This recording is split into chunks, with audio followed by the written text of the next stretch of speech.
Thomas the Tank Engine has worked his branch line for many years and knows it very well. Hello!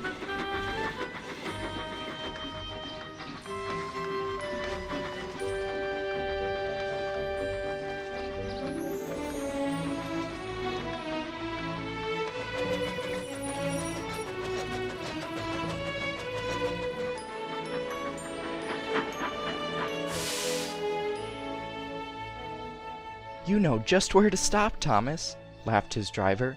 You could almost manage without me. Thomas had become conceited. He didn't realize his driver was joking.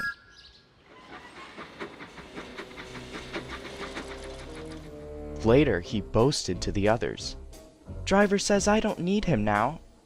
Don't be so daft, snorted Percy. I'd never go without my driver, said Toby earnestly. I'd be frightened. Pooh, scoffed Thomas. I'm not scared. You'd never dare. I would then. You'll see. It was dark next morning when the firelighter came. Thomas drowsed comfortably as the warmth spread through his boiler. He woke again in daylight. Percy and Toby were still asleep.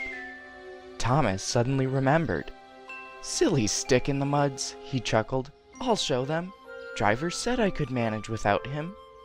I'll just go out, then I'll stop and wheesh! That'll make them jump. Thomas thought he was being clever, but really he was only moving because a careless cleaner had meddled with his controls. He soon found his mistake. He tried to wheesh, but he couldn't. He tried to stop, but he couldn't. He just kept rolling along. He didn't dare look at what was coming next. There was the station master's house. His family was having breakfast. Horrors! Cried Thomas. The house rocked, broken glass tinkled, plaster was everywhere.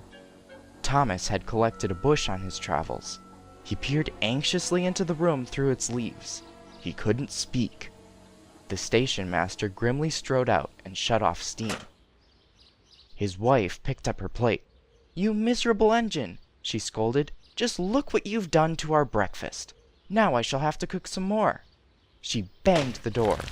More plaster fell. This time it fell on Thomas. Thomas felt depressed.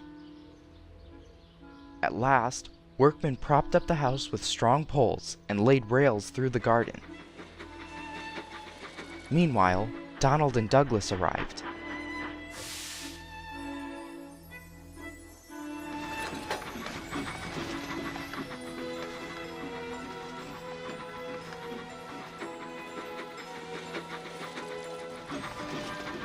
Puffing hard, the twins managed to haul Thomas back to the yard. Bits of fencing, the bush, and a broken window frame festooned his front, which was badly twisted. The twins laughed and left him.